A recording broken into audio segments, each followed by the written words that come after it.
for commuters, today couldn't have been worse. First, the effects of a crippling tube strike, then news that the drivers' union ASLEF are to ballot for a series of official walkouts.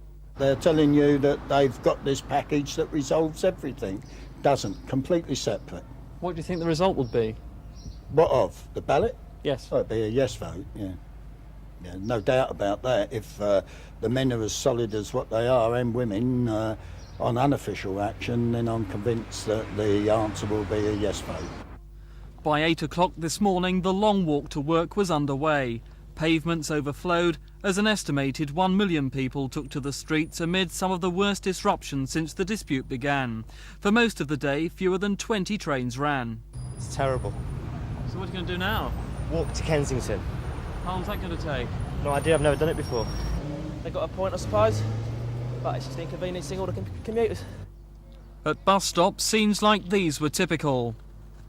Hundreds of passengers forming endless queues. When buses did arrive, they always seemed to be full. How's it been this morning?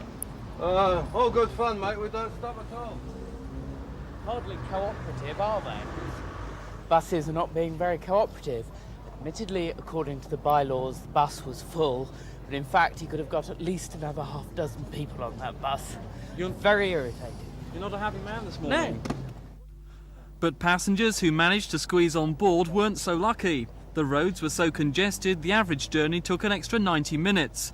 Problems were just as bad for people trying to get a taxi. Well, it's now 9 o'clock at Paddington Station, and behind me you can see the taxi queue. I've just counted more than 200 people waiting. Many have been waiting for more than an hour. I've been waiting about an hour.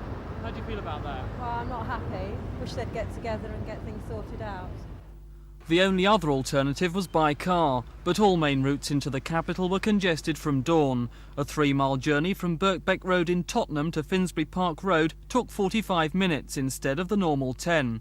Another from Cockfosters to Euston took 2¼ hours. It normally takes 40 minutes.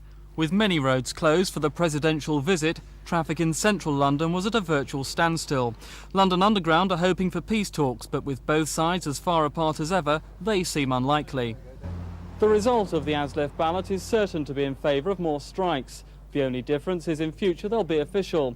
And with London's bus drivers tomorrow expected to vote for more industrial action over pay, the misery looks set to continue. This is Mike Pearce at ASLEF headquarters for Thames News.